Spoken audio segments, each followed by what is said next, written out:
Shalom bagi jemaat GBI Sutermol dan GBI Raja Wali Selatan. Selamat datang di ibadah online kita pada hari ini. Untuk setiap jiwa-jiwa yang rindu untuk menabur dan mendukung kegiatan gereja kita hari ini, kita semua dapat menabur pada nomor rekening yang tertera di layar. Hai anak youth, gereja kita juga mengadakan youth online service yang akan diadakan pada setiap hari Sabtu jam 6 sore melalui channel YouTube YouthSoul. Nah, untuk teens, gereja kita juga mengadakan teens online service yang akan diadakan pada setiap hari Minggu jam 10 pagi melalui channel YouTube GOC Teens.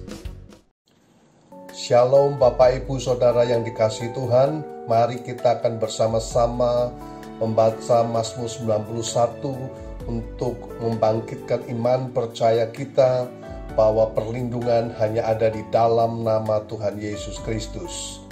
Dalam lindungan Allah, orang yang duduk dalam lindungan yang maha tinggi dan bermalam dalam naungan yang maha kuasa akan berkata kepada Tuhan, tempat perlindunganku dan kubu pertahananku, Allahku yang kupercayai. Sungguh, dialah yang akan melepaskan engkau dari jerat penangkap burung, dari penyakit sampar yang busuk. Dengan kepaknya ia akan menudungi engkau. Di bawah sayapnya engkau akan berlindung. Kesetiaannya ialah perisai dan pagar tembok. Engkau tak usah takut terhadap kedahsyatan malam, terhadap panah yang terbang di waktu siang, terhadap penyakit sampar yang berjalan di dalam gelap, terhadap penyakit menular yang mengamuk di waktu petang. Walau 1.000 orang rebah di sisimu dan 10.000 di sebelah kananmu, tetapi itu tidak akan menimpamu. Engkau hanya menontonnya dengan matamu sendiri dan melihat pembalasan terhadap orang-orang fasik. Sebab Tuhan ialah tempat perlindunganmu, yang maha tinggi telah kau buat tempat perteduhanmu. Malapetaka tidak akan menimpa kamu, dan tulah tidak akan mendekat kepada kemahmu. Sebab malaikat-malaikatnya akan diperintahkannya kepadamu, untuk menjaga engkau di segala jalanmu. Mereka akan menatang engkau di atas tangannya, supaya kakimu jangan terantuk kepada batu. Singa dan ular tedung akan kau langkahi. Engkau akan menginjak anak singa dan ular naga. Sungguh, hatinya melekat kepadaku, maka aku akan meluputkannya. Aku akan membentenginya, sebab ia mengenal namaku. Bila ia berseru kepadaku, aku akan menjawab. Aku akan menyertai dia dalam kesesakan. Aku akan meluputkannya dan memuliakannya. Dengan panjang umur akan kukenyangkan dia, dan akan kuperlihatkan kepadanya keselamatan daripadaku. Amin. Happy Sunday semua. Dalam edisi Voice of Pentecost kali ini, kita akan membahas mengenai paradigma kekudusan bagi generasi yang menyelesaikan amanat agung. Menjaga kekudusan kadang-kadang dianggap sebagai hal yang kuno, bahkan membebani.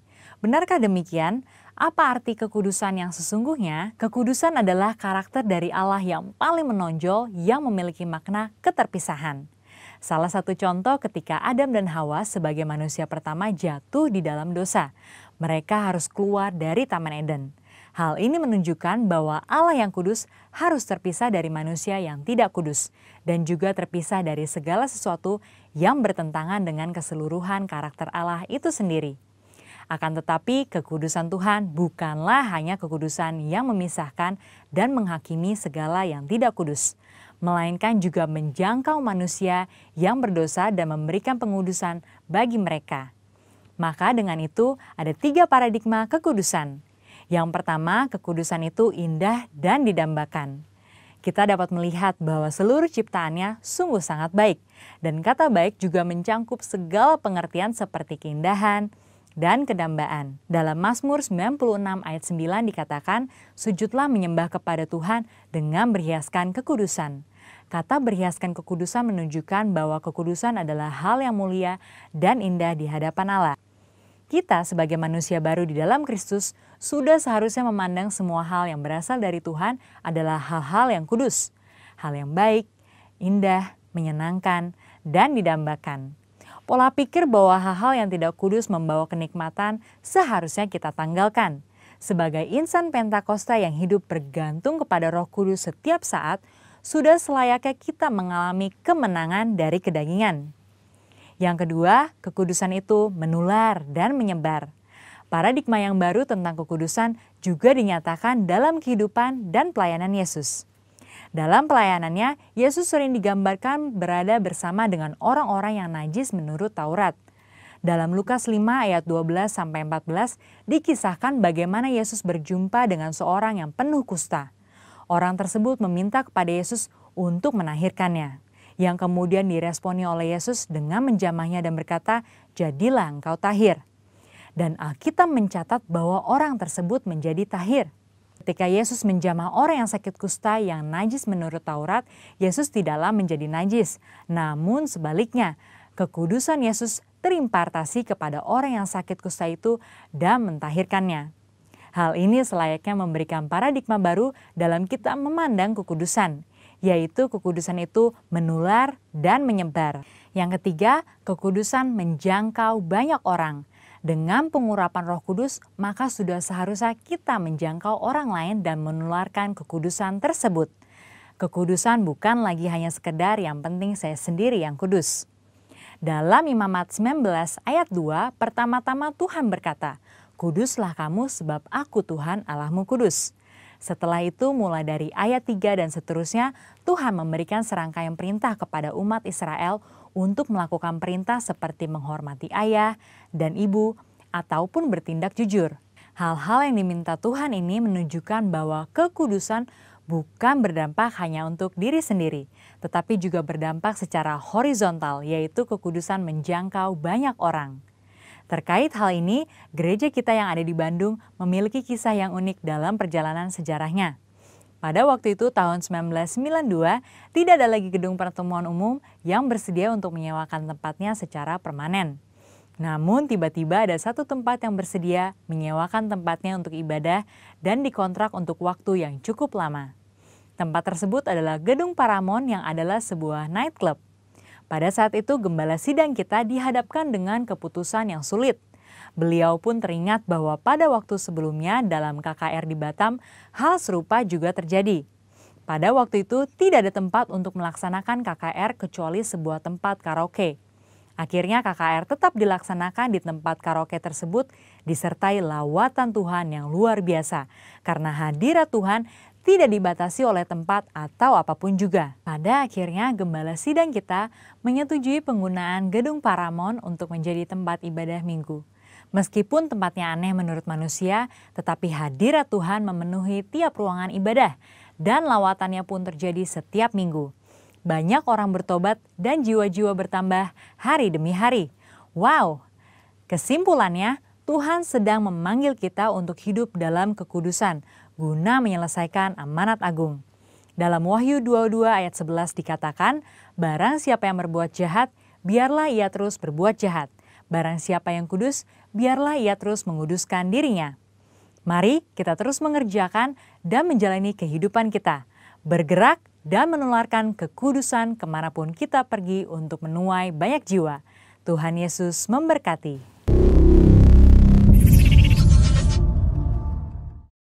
Shalom keluarga demi keluarga dikasih Tuhan. Shalom GBI Suntermall. Shalom Raja Wali Selatan. Sama-sama kita bawa ucapan syukur kita, nyanyian kita buat Tuhan kita yang baik. Come on. Whoa, oh, oh, oh. Whoa, oh, oh. Whoa, oh, oh. Whoa, oh, oh. Say, Lord, you are good and your mercy endure it forever. Lord, you are good and your mercy endure it forever. People from every nation and time, from generation to generation, we worship you. Hallelujah, hallelujah, we worship you for who you are. Amen. we worship you. Hallelujah, hallelujah, we worship you for who you are. You are good. Sorak-sorai buat Tuhan kita yang baik, amin. Ini nyanyian kami ya Tuhan, di hadapan-Mu Tuhan kami yang luar biasa. Come on. Lord, you are good and your mercy endureth forever.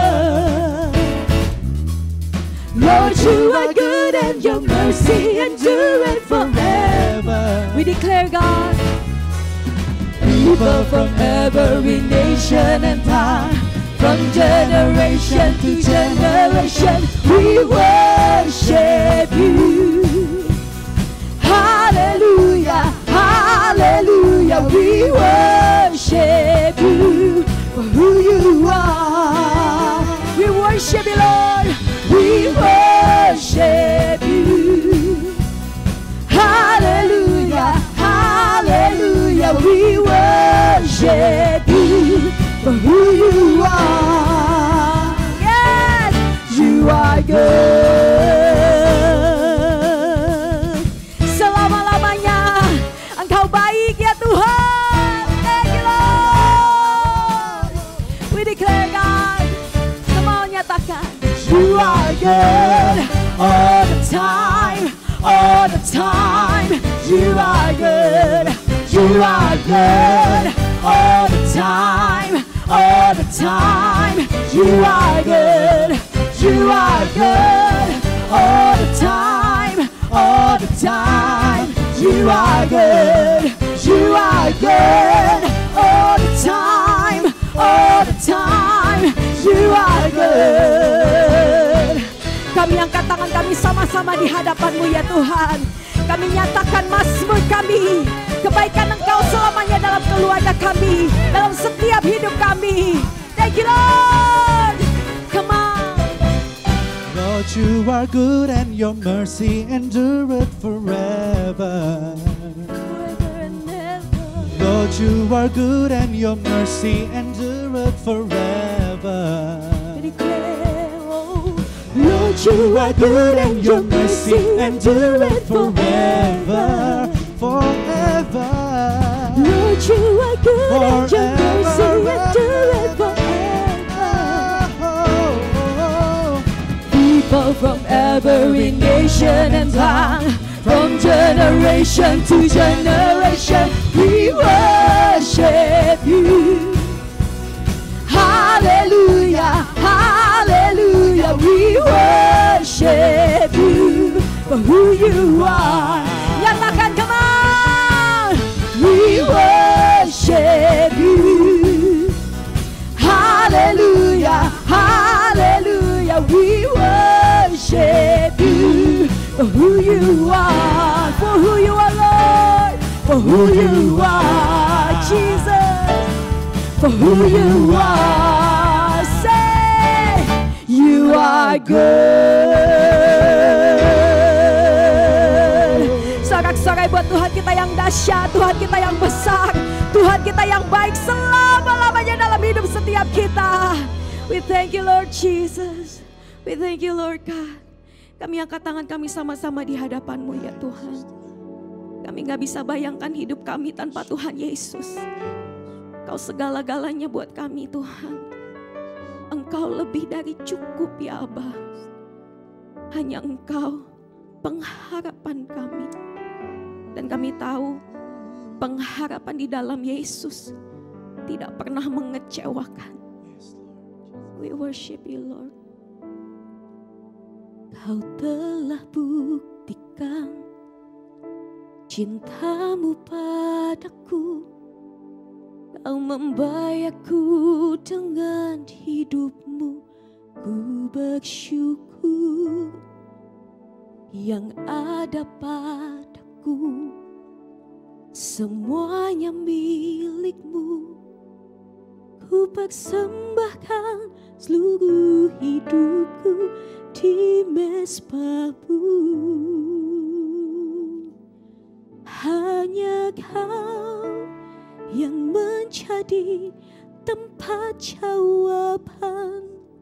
Hanya Kau tempatku berharap, berjalan bersamamu ku takkan goyah, sebab tangan kasih-Mu tersedia bagiku. Selamanya Kau ku cinta. Ini iman setiap kami ya Tuhan. Kau telah buktikan cinta-Mu padaku. Kau membayarku dengan hidup-Mu. Ku bersyukur yang ada padaku, semuanya milik-Mu. Ku persembahkan seluruh hidupku di mezbah-Mu. Hanya Kau yang menjadi tempat jawaban. Hanya Kau tempatku berharap,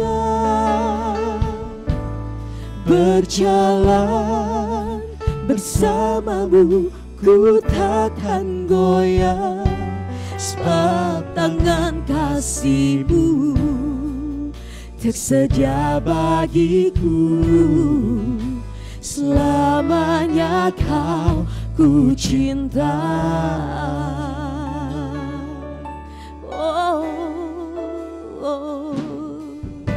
Kau telah buktikan cinta-Mu padaku. Kau membayarku dengan hidup-Mu. Ku bersyukur yang ada padaku, semuanya milik-Mu. Ku persembahkan seluruh hidupku di mezbah-Mu. Hanya Kau, hanya Kau yang menjadi tempat jawaban. Hanya Kau tempatku berharap, berjalan bersama-Mu ku takkan goyah, sebab tangan kasih-Mu tersedia bagiku. Selamanya Kau ku cinta. Hanya Kau, hanya Kau yang menjadi tempat jawaban.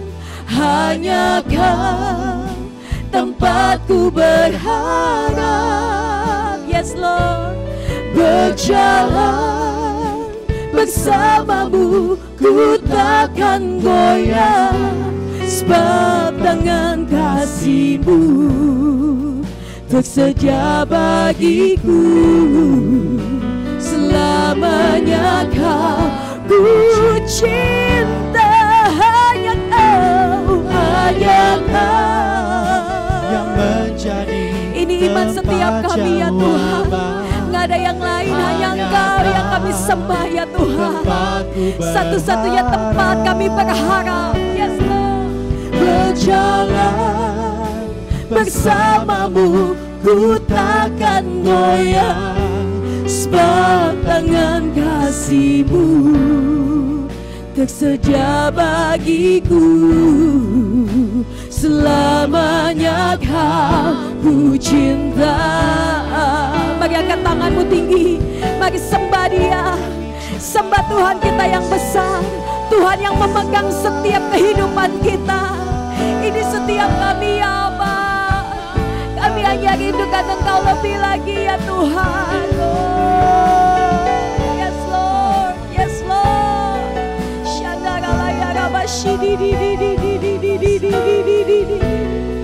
Satu-satunya pengharapan kami, satu-satunya sumber kekuatan kami cuma Engkau ya Tuhan. Cuma Engkau ya Allah.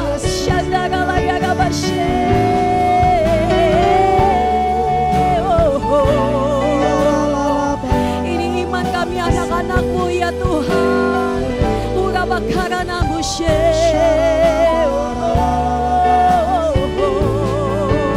Irabaralaya rabashakaralaya rabushidididididi. Oh rabakarana mushe. Kirabakarana mushandaralaya rabashididididididi. Mari angkat tanganmu tinggi di hadapannya. Mari dengan segenap imanmu nyatakan kemau. Hanya Kau yang menjadi tempat jawab. Yes Lord. Hanya Kau tempatku berharap. Berjalan bersamamu ku takkan goyah. Sebab tangan kasih-Mu tersedia bagiku. Selamanya Kau ku cinta. Dengan segenap hati Kau declare, hanya Kau yang menjadi tempat jawaban. Hanya Kau tempatku berharap. Berjalan bersama, kami gak akan pernah goyah saat Tuhan berjalan bersama-sama dengan kami. Kami percaya ya Bapa. Yes Lord. Selamanya Kau ku cinta. Selamanya, yes Lord. Selamanya Kau. Selamanya Kau. Selamanya Kau ku cinta. Selama-lamanya dalam hidup kami. Selama-lamanya dalam hidup kami cuma Engkau ya Tuhan. Yang kami kasih lebih dari apapun. Lebih dari segala-galanya. Suka maupun duka kehidupan kami. Di setiap musim hidup kami ya Tuhan. Hanya Engkau yang kami sembah. Hanya Kau, hanya Kau, hanya Kau, Yesus.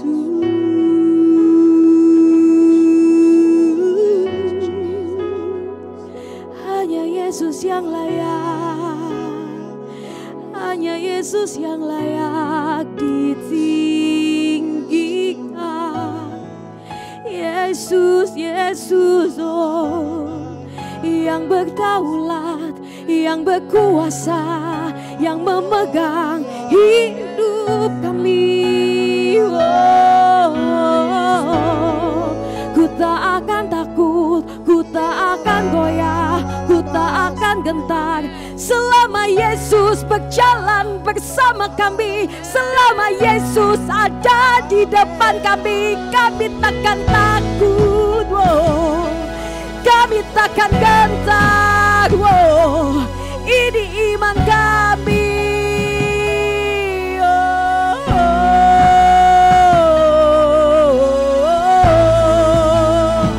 Angkat nyanyianmu, come on. Angkat sembahmu di hadapannya.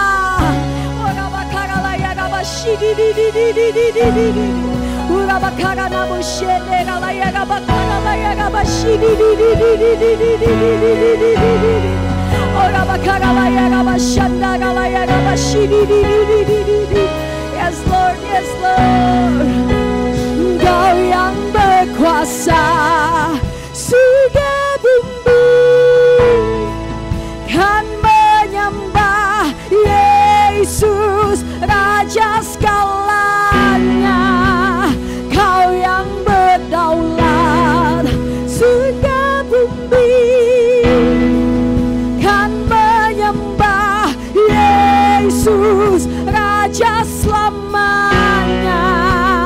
Kau yang berkuasa, surga bumi, amin, kan menyembah Yesus Raja segalanya.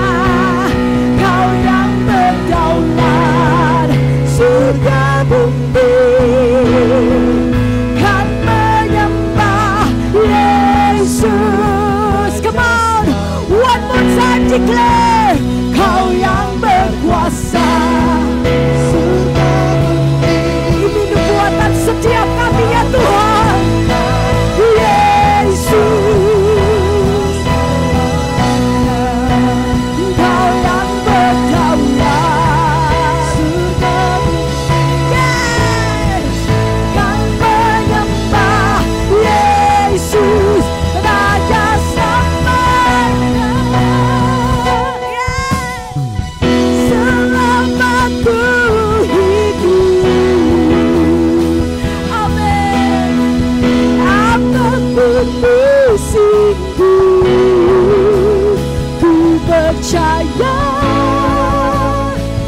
kebesaran-Mu, kekuatan-Mu di dalam-Mu. Ku serahkan hidupku, akui setiap kuasa-Mu Tuhan, akui kuasa-Mu. Ku serukan kebesaran-Mu, masa depanku terjaga di tangan-Mu. Selama ku hidup, ini janji kami Tuhan, musimku ku percaya kebesaran-Mu, kekuatan-Mu di dalam-Mu. Kami serahkan, ku serahkan hidupku, akui kuasa-Mu. Ku serukan kebesaran-Mu, masa depanku terjaga di tangan-Mu. Selama ku hidup, apapun musimku, ku percaya kebesaran-Mu, kekuatan-Ku di dalam-Mu. Yes, Lord. Ku serahkan hidupku, akui kuasa-Mu. Ku serukan kebesaran-Mu, masa depanku terjaga di tangan-Mu. Kami deklarasikan ya Tuhan, masa depanku terjaga di tangan-Mu selamanya.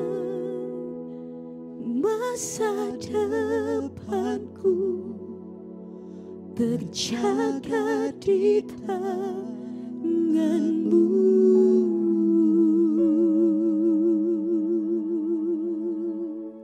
Kami percaya apa yang kami perkatakan dengan iman, itu yang terjadi, itu yang tergenapi di hidup kami. Masa depan kami aman, terjaga di tangan-Mu ya Tuhan. Segala kemuliaan, segala hormat, segala pujian, segala pengagungan tertinggi hanya buat satu nama, Yesus, yang menjaga, memegang kehidupan setiap kami. We thank you Lord, we love you Lord. Haleluya. Amin. Apa yang dimaksudkan dengan Pentakosta ketiga? Pentakosta ketiga adalah pencurahan Roh Kudus yang dahsyat di zaman now, melebihi yang terjadi di Azusa Street. Pentakosta ketiga akan mengakibatkan penuaian jiwa yang terbesar dan yang terakhir sebelum Tuhan Yesus datang kembali. Pentakosta ketiga akan membangkitkan generasi Yeremia, yaitu anak-anak muda yang dipenuhi Roh Kudus, cinta mati-matian kepada Tuhan Yesus, tidak kompromi terhadap dosa, dan akan bergerak untuk memenangkan jiwa. Pentakosta ketiga lahir di Indonesia dan bergerak ke bangsa-bangsa. Gerakan ini dari timur ke barat dan akan kembali ke Yerusalem. Pentakosta ketiga akan memberikan kuasa untuk menyelesaikan amanat agung, dan setelah itu Tuhan Yesus datang kembali. Mari kita siapkan hati dan pikiran kita untuk kita bersama-sama berdoa.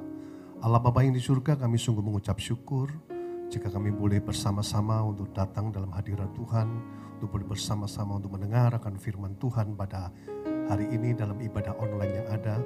Allah Roh Kudus yang melawat hati dan pikiran setiap anak-anak Tuhan yang ambil bagian, yang mendengar melalui ibadah online ini, yang menyaksikan ibadah online ini, Tuhan melawat hati dan pikiran yang ada, melembutkan sehingga setiap perkataan firman Tuhan yang disampaikan menjadi rema bagi setiap anak-anak-Mu yang ada. Terima kasih Tuhan Yesus. Dalam nama Tuhan Yesus Kristus semuanya hamba kembalikan untuk kebesaran dan kelebaran kerajaan-Mu. Haleluya. Amin. Shalom Bapak Ibu sekalian, saudara yang ada di rumah, mungkin ada di tempat saat ini sedang berada di tempat kalian beraktivitas. Kita bersama-sama boleh menikmati ibadah online kembali pada hari ini. Semualah anugerah, semualah kebesaran daripada Tuhan. Tidak terasa kita mulai terbiasa dengan ibadah online.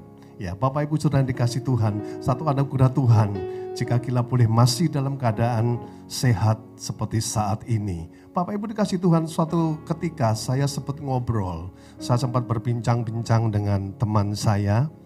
Dia bercerita bahwa di akhir tahun 2019, dia merencanakan sebuah perencanaan kerja yang dia nilai sangat cukup untuk bisa meraih keberhasilan dalam rencana tersebut. Kemudian rencana ini selesai disusun, dibuat, kemudian dia mulai menerapkan, mengaplikasikan di bulan Januari tahun 2020. Dan apa yang terjadi? Dalam perjalanan waktu yang ada, ternyata rencana ini berantakan. Tidak bisa berjalan jauh daripada keberhasilan yang ada. Bapak Ibu dikasih Tuhan, kalau saya mendengar mengenai cerita hal ini, saya tercenung juga. Karena seperti biasa saya pun di akhir tahun, menjelang akhir tahun 2019, saya pun membuat satu rencana kerja untuk masuk di tahun 2020.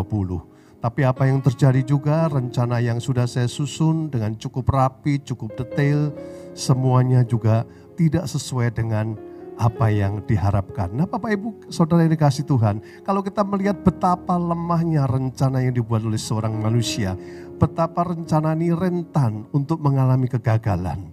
Nah Alkitab kita berbicara, kebenaran firman Tuhan berbicara bahwa rancangan Tuhan itu luar biasa. Bapak Ibu dikasih Tuhan, kita akan melihat dalam Alkitab kita dari kitab Filipi pasal yang ketiga ayat 20. Saya akan buka dengan ayat ini supaya setiap kita boleh mengerti, mengingatkan setiap kita kembali. Demikian firman Tuhan, Filipi pasal yang ketiga ayat 20. Karena kewargaan kita adalah di dalam surga, dan dari situ juga kita menantikan Yesus Kristus sebagai juru selamat. Saya mengingatkan setiap kita yang menyaksikan ibadah online pada hari ini, dan juga mengingatkan saya juga bahwa kewarganegaraan setiap kita anak-anak Tuhan adalah kewargaan surgawi.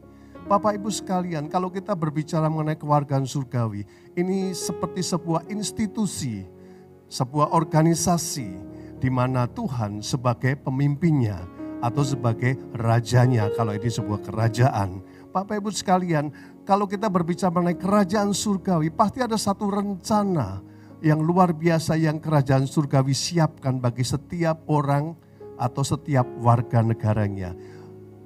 Kerajaan surgawi sudah menyiapkan rencana bagi setiap warga negaranya. Kalau kita melihat juga di dalam kehidupan kita sehari-hari, sebuah negara pasti juga sudah menyiapkan sebuah rencana kerja untuk seluruh masyarakatnya atau penduduknya. Bahkan kalau kita masuk dalam organisasi yang lebih kecil lagi, sebuah perusahaan pasti juga memiliki sebuah rencana di dalam kerja mereka. Kalau kita turunkan lagi kepada organisasi yang paling kecil dalam masyarakat, yaitu keluarga. Pasti setiap keluarga juga memiliki rencana dalam kehidupan mereka. Bahkan mungkin Bapak Ibu yang dikasih Tuhan, saudara yang saat ini menyaksikan tayangan online, mungkin juga sudah memiliki rencana. Setelah selesai ibadah online akan melakukan kegiatan apa. Pasti ada satu rencana yang selalu kita buat. Tapi pada hari ini kita akan bersama-sama mendengar akan kebenaran firman Tuhan.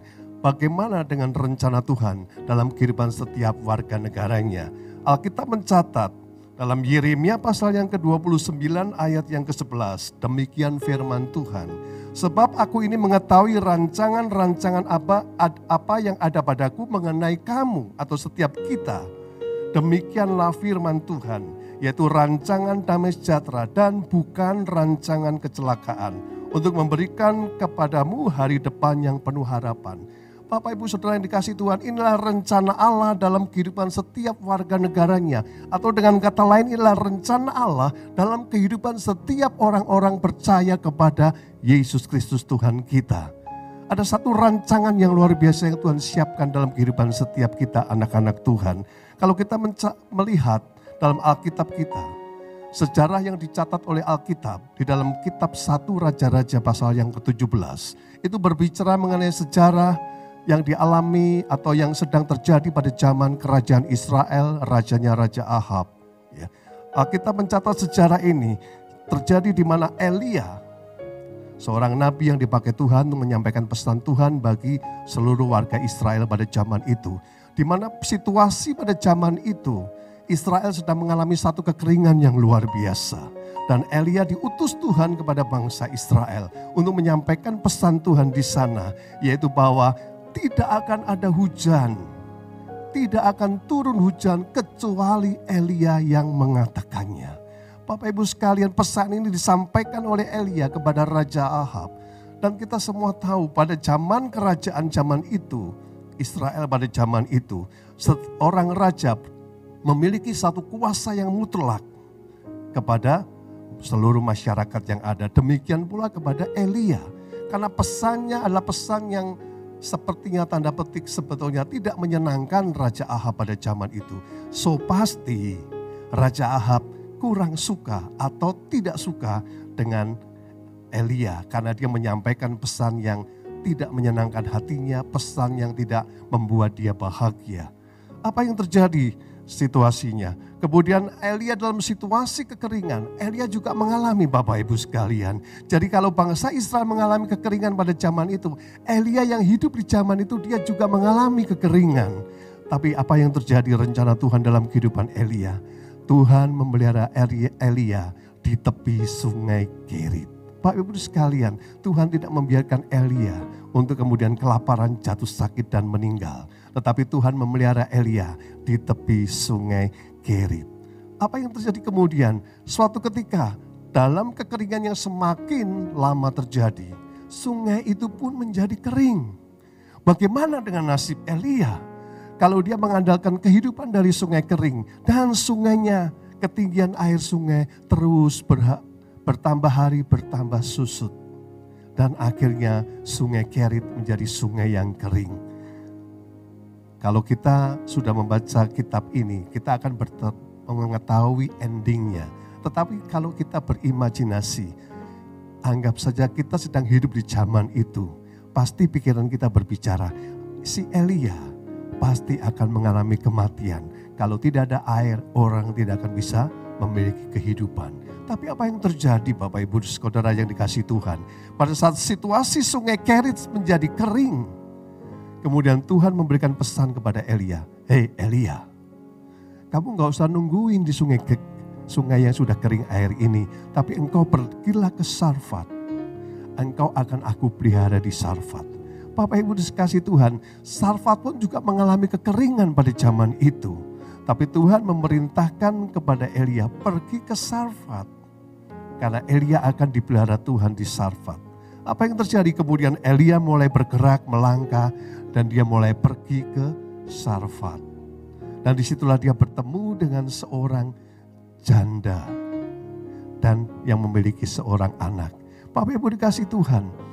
Kemudian Elia berbincang dengan janda ini. Dan janda ini akhirnya memberikan tepung yang dia punyai. Dia olah menjadi roti untuk diberikan kepada Elia. Bapak Ibu sekalian yang dikasihi Tuhan. Dan yang terjadilah Elia kehidupannya dipelihara Tuhan. Mungkin kita berpikir, saya pun awal-awal juga berpikir, kan Elia adalah hamba Allah. Pasti Tuhan pelihara, tapi bagaimana dengan janda yang memiliki seorang anak yang tinggal di Sarfat? Otomatis dia meninggal dong. Kalau tepung yang dia olah, yang hanya cukup untuk dia dan anaknya, kemudian dia olah dan dia berikan kepada Elia, pasti si janda ini akan mengalami kematian. Beserta anaknya tentunya. Tapi apa yang terjadi pada saat janda ini di mana dia mengalami batas antara kehidupan dan kematian yang sedemikian dekatnya. Apa yang terjadi dengan janda ini? Dia percaya apa yang Elia katakan pada saat Elia berbicara. Olahlah tepung itu dahulu untuk aku, untuk Elia. Dan yang luar biasa, janda ini percaya bahwa Elia menyampaikan adalah pesan Tuhan untuk kehidupan dia dan kehidupan anaknya. Dan dia lakukan bagiannya, padahal secara nalar, logika, janda ini akan meninggal. Dan janda ini mengetahui betul situasi yang ada. Pada saat dia mengolah tepung yang tinggal sedikit itu, dia olah menjadi roti untuk diberikan kepada Elia, maka dia dan anaknya akan meninggal. Tapi janda ini melakukan apa yang dipesan Elia. Dia olah, kemudian dia berikan kepada Elia. Dan apa yang terjadi Bapak Ibu Tuhan? Jalan keluar Tuhan berikan bagi si janda dari Sarfat ini beserta anaknya. Janda ini bukan endingnya bukan meninggal, tetapi janda ini endingnya hidup berkecukupan sampai dengan kekeringan yang melanda Israel itu berlalu. Bapak Ibu sekalian, itulah rencana Tuhan dalam kehidupan orang yang percaya kepada Tuhan. Kita lihat lagi Alkitab mencatat sejarah atau sejarah dicatat oleh Alkitab. Masih dalam kitab 1 Raja-Raja pasal yang ke-19. Ini berbicara mengenai Elia di Gunung Horeb. Apa yang terjadi? Elia seorang hamba Tuhan yang luar biasa dipakai Tuhan. Dia baru menyelesaikan tugas yang Tuhan berikan kepada dia. Yaitu untuk mengalahkan 450 Nabi Baal. Luar biasa, seorang manusia yang dipakai Tuhan untuk mengalahkan 450 nabi-nabi Baal, nabi-nabi daripada kerajaan Israel pada zaman itu, nabi-nabi daripada ilah-ilah palsu pada zaman itu. Elia seorang yang luar biasa. Pasti semua masyarakat Israel pada saat itu mereka merasa segan sekali dengan Elia. Wow, Elia luar biasa dipakai Tuhan. Elia sungguh dahsyat. Elia melakukan mujizat yang luar biasa. Sehingga seluruh 450 Nabi Baal itu dikalahkan dan dibinasakan. Bapak Ibu Saudara dikasih Tuhan, bisa membaca kitab 1 Raja-Raja ini dengan lengkap pada saat Bapak Ibu sekalian nanti pada saat di waktu yang longgar baca dari 1 Raja-Raja 19 dengan lengkap, maka Bapak Ibu akan menangkap satu catatan sejarah yang luar biasa. Tapi apa kemudian setelah yang dilakukan Elia? Satu perkara yang ajaib yang luar biasa. Setelahnya Elia pergi ke Gunung Horeb dan dia tercenung di situ. Dia merasakan satu tekanan luar biasa karena dia mendengar bahwa Ratu Isabel merencanakan pembunuhan untuk Elia. Dia tahu nyawanya sedang terancam saat itu. Makanya dia bersembunyi di Gunung Horeb. Dan dia dalam keadaan tertekan. Mungkin dia merasakan depresi. Ketakutan luar biasa menekan hati dan pikiran Elia pada saat itu. Dia takut luar biasa. Dan dia berkata, Tuhan, lebih baik aku mati saja. Rasanya gak sanggup menahan ini. Karena aku sendirian. Dia akan merasakan sendirian pada saat dia merasakan sendirian pada saat dia untuk melakukan tugas dia untuk sebagai penyampai pesan Tuhan bagi bangsa Israel. Dia merasa sendiri. Aku gak ada tim Tuhan. Aku gak ada teman-teman yang bisa aku ajak untuk sharing. Untuk aku curhat akan pesan Tuhan atau situasi yang ada. Bagaimana aku mau berunding menghadapi situasi yang ada. Satu tekanan yang luar biasa Elia alami. Dan dia merasakan, Tuhan aku sendirian, aku sudah tidak sanggup. Kita akan lihat kebenaran firman Tuhan ini supaya setiap kita boleh menangkap dengan jelas. Ayat 18, 1 Raja-Raja 19 ayat 18. Bapak Ibu sekalian yang ada di rumah masing-masing atau sedang ada di tempat lain yang bisa membuka Alkitab Bapak Ibu sekalian atau Alkitab cetakan yang ada. Mari kita buka sama-sama 1 Raja-Raja 19 ayat 18. Demikian firman Tuhan, tetapi aku akan meninggalkan 7.000 orang di Israel, yakni semua orang yang tidak sujud menyembah Baal dan yang mulutnya tidak mencium dia. Apa yang menjadi pikiran Elia? Bahwa dia sendirian, ternyata tidak Bapak Ibu. Ternyata Allah sudah menyiapkan 7.000 orang yang tidak menyembah Baal. 7.000 orang yang tidak mencium daripada Baal. Bapak Ibu sekalian, sepertinya logika Elia itu benar. Tapi ternyata Tuhan sudah menyiapkan satu rencana yang luar biasa untuk Elia. Jadi Elia sebetulnya tidak sendirian. Tetapi Elia disertai tim sejumlah 7.000 orang. Bapak Ibu sekalian, kalau kita bacakan firman Tuhan lebih lagi, hari-hari ini rencana Tuhan juga masih berlaku. Mungkin ada orang yang berpikir, itu kan rencana Tuhan di zaman Israel pada zaman itu, kitab perjanjian lama. Tapi Tuhan memiliki satu rencana yang luar biasa bagi kita setiap umat manusia. Ada satu rencana yang dahsyat Tuhan siapkan bagi kita. Maka kita akan lihat daripada kebenaran firman Tuhan. Saya mengajak kita membuka Alkitab kita kembali dari 2 Petrus 3 ayat yang ke-9.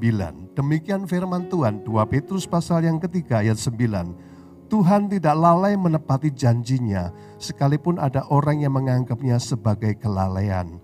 Tetapi ia sabar terhadap kamu, karena ia menghendaki supaya jangan ada yang binasa, melainkan semua orang berbalik dan bertobat. Inilah satu rencana Tuhan yang luar biasa bagi setiap kita. Dikatakan karena ia, Tuhan Yesus, menghendaki supaya jangan ada yang binasa. Setiap umat manusia Tuhan rencanakan satu rancangan keselamatan yang Tuhan anugerahkan, ingin anugerahkan bagi setiap orang yang percaya kepada Tuhan Yesus. Bapak Ibu sekalian Tuhan, satu rencana yang besar, rencana keselamatan Tuhan siapkan bagi setiap kita orang-orang yang percaya kepada Tuhan Yesus. Karena itu Bapak Ibu sekalian, apapun juga keberadaan kita saat ini, apapun juga situasi yang menekan kita saat ini, tetap percaya akan rencana Tuhan pasti akan tergenapi dalam hidup kita. Kenapa kita harus percaya kepada rencana Tuhan?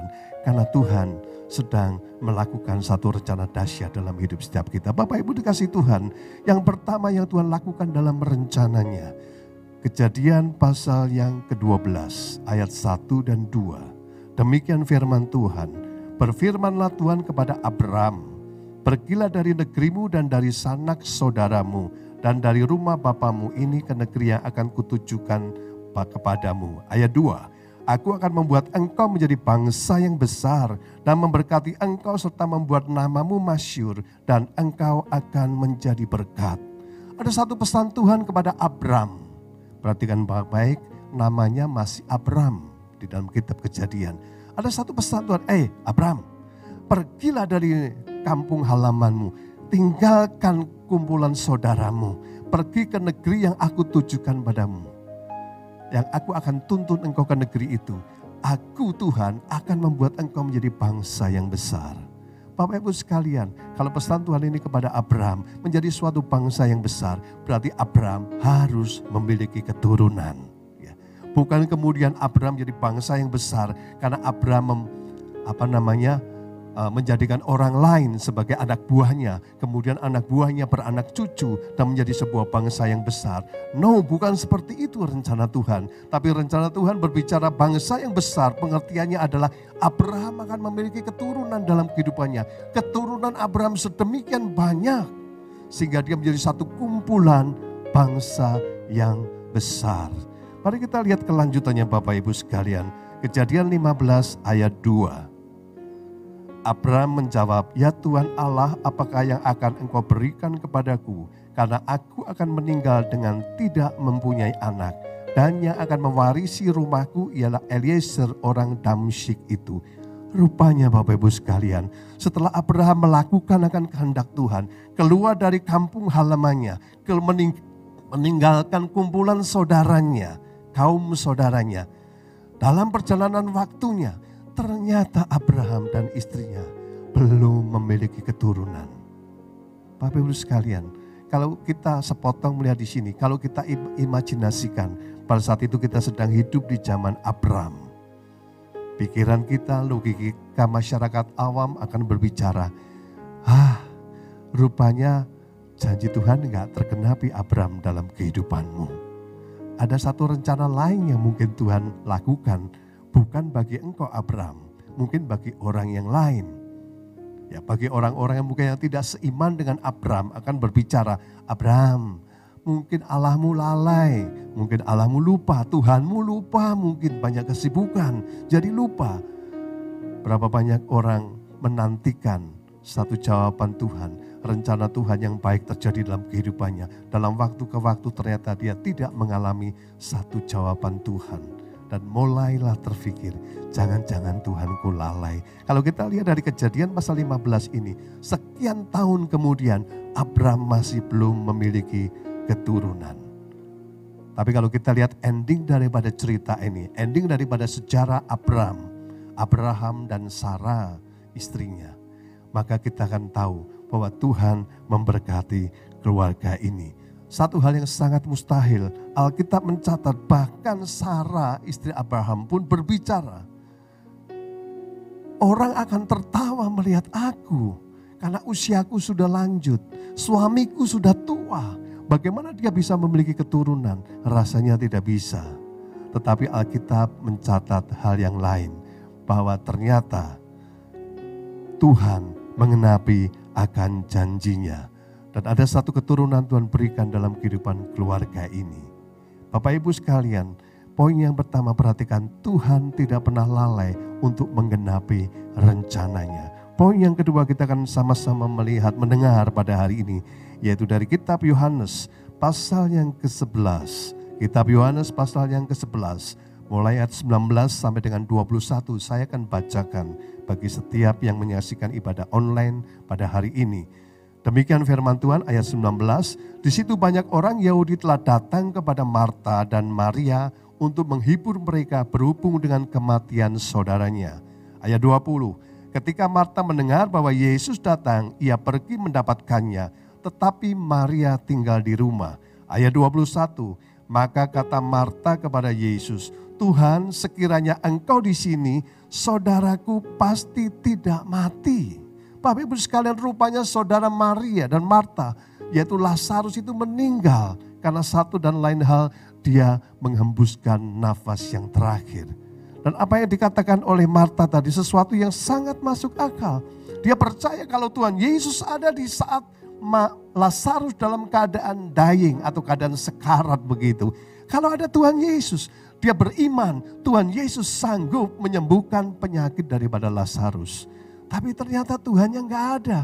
Tuhan Yesus tidak ada di dekat mereka. Sehingga Lazarus meninggal. Kalau kita lihat sambung lagi, Bapak Ibu dikasih Tuhan, kita siapkan Alkitab lagi. Alkitab kita atau Alkitab kita, Yohanes pasal yang ke-11. Kita lihat ayat yang ketiga. Kita maju Bapak Ibu ke ayat yang ketiga. Dan Lazarus yang sakit itu adalah saudaranya. Kedua perempuan itu mengirim kabar kepada Yesus, Tuhan, dia yang engkau kasih sakit. Rupanya Bapak Ibu sekalian, apa yang dikatakan Marta itu sangat masuk akal. Yang dikatakan Marta itu sesuatu yang manusiawi. Dia sudah kirim kabar kepada Tuhan Yesus. Hai Tuhan Yesus, saudaraku sedang dalam keadaan sekarat, dalam keadaan sakit. Engkau tolong segera datang untuk bisa menyembuhkan penyakit saudaraku. Ya. Tapi ternyata Lazarus meninggal. Makanya Marta berbicara, Tuhan, seandainya engkau ada di sini, Lazarus pasti tidak akan meninggal. Kalau kita lanjutkan ayat yang keempat.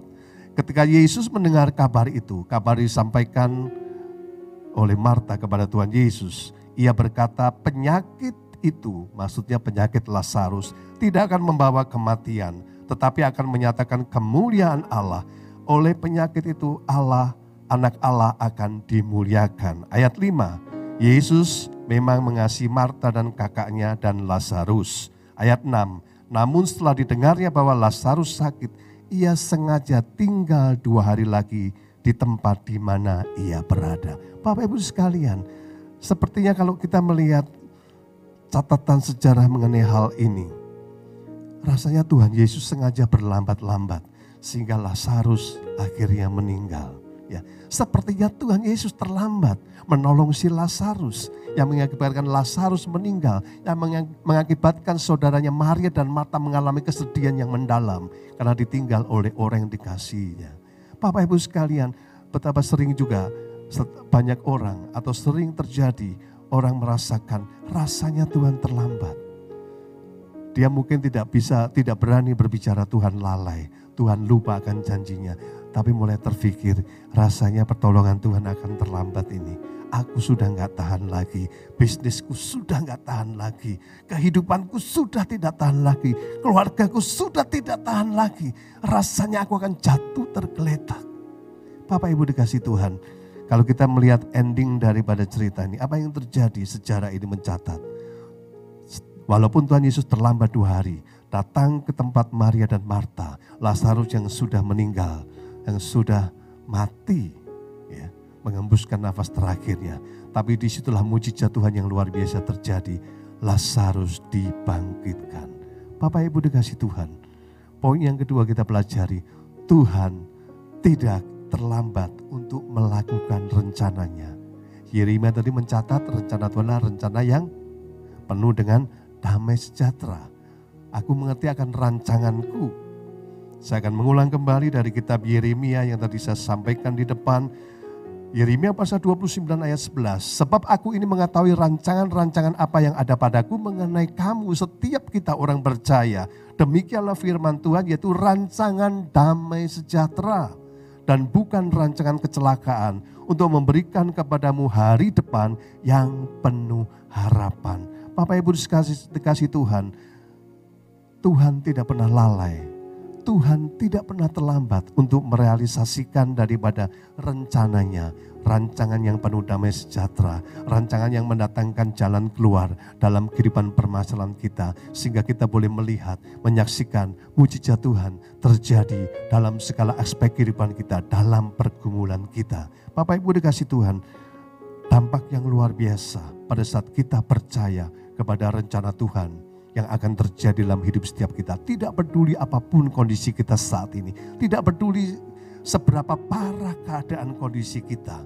Mungkin berbicara kesehatan, mungkin berbicara mengenai masalah rumah tangga. Tidak peduli seberapa parah masalah yang kita hadapi. Mungkin masalah keuangan yang mencekam, melilit kehidupan kita. Tidak seberapa. Tidak terpengaruh seberapa parahnya yang terjadi. Pada saat kita percaya kepada firman Tuhan, Kejadian pasal yang ke-15 ayat yang ke-6, kita kembali kepada sejarah Abram. Lalu percayalah Abram kepada Tuhan, maka Tuhan memperhitungkan hal itu kepadanya sebagai kebenaran. Bapak Ibu dikasih Tuhan, pada saat kita percaya kepada rencana Tuhan yang akan terjadi dalam hidup setiap kita, rancangan yang memberikan damai sejahtera, hari depan yang penuh harapan. Pada saat kita mempercayakan rencana Tuhan itu terjadi ya dan amin dalam kehidupan setiap kita, maka yang terjadi, Tuhan memperhitungkan itu sebagai kebenaran dalam hidup setiap kita. Amin Bapak Ibu Saudara yang dikasih Tuhan. Satu hal yang indah yang Tuhan persiapkan bagi setiap kita. Akan ada terobosan dalam pergumulan kita. Akan ada pemulihan dalam kehidupan kita. Ada satu rencana Tuhan. Ada mujizat yang kita boleh saksikan. Akan rencana Tuhan tergenapi dalam hidup setiap kita. Mari kita sama-sama berdoa.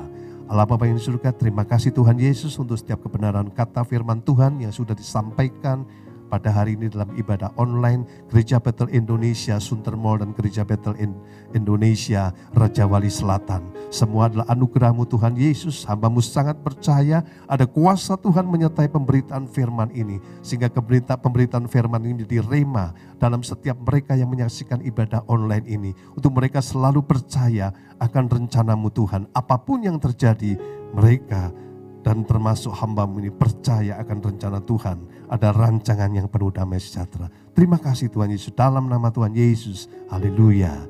Amin. Allah Bapa di surga, Allah yang kami kenal di dalam nama Tuhan Yesus Kristus. Allah kami yang mencukupkan segala sesuatunya. Terima kasih Tuhan Yesus untuk segala berkat, anugerah, kemurahan Tuhan berikan bagi kami sampai dengan hari ini. Dan pada hari ini kami akan memberikan persembahan kami. Kami mau berikan dalam penuh sukacita.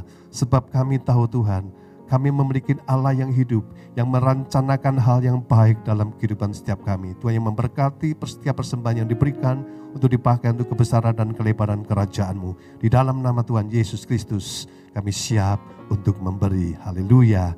Amin. Bapak Ibu dikasih Tuhan, kita akan mempersiapkan diri kita untuk kita akan mengakhiri ibadah online pada hari ini. Mari kita persiapkan diri kita untuk kita boleh bersama-sama kembali masuk dalam doa syafaat dan doa berkat. Allah Bapa di surga, Allah yang kami kenal di dalam nama Allah Bapa, Anak dan Roh Kudus. Terima kasih Tuhan Yesus untuk segala anugerah kemurahan Tuhan berikan bagi setiap kami. Hamba-Mu berdoa untuk setiap mereka yang menyaksikan ibadah online pada hari ini Tuhan. Lawat mereka, berkati mereka dalam segala aspek kehidupan mereka, di dalam pekerjaan mereka, dalam kehidupan rumah tangga mereka, di dalam kesehatan mereka. Ada berkat Tuhan dianugerahkan. Tuhan memberkati dalam damai sejahtera sukacita yang melimpah-limpah, yang mengalahkan segala ketakutan, yang mengalahkan segala kecemasan, yang mengalahkan segala ketidakberdayaan. Damai sejahtera itu Tuhan penuhkan dalam hati pikiran setiap mereka Tuhan Yesus. Orang-orang yang percaya kepada Tuhan. Karena kami tahu rancangan-Mu adalah baik dalam kehidupan setiap kami anak-anak Tuhan. Berkati mereka, perlindungan Tuhan sempurna dalam segala aktivitas kehidupan mereka. Dan kiranya berkat Tuhan dicurahkan pada hari ini. Engkau yang dikasihi Tuhan, angkatlah kedua tangan-Mu, arahkan hati dan pikiran-Mu kepada Allah kita yang Maha Kuasa. Terimalah berkat dari Allah Abraham, Ishak dan Yakub melimpah-limpah dalam kehidupan-Mu. Berkat damai sejahtera sukacita Tuhan anugerahkan. Berkat kesehatan Tuhan limpahkan. Bahkan Tuhan memberkati dalam perlindungan yang sempurna dalam segala aspek kehidupan-Mu. Di dalam nama Tuhan Yesus Kristus, setiap kita yang percaya dan diberkati bersama-sama katakan amin.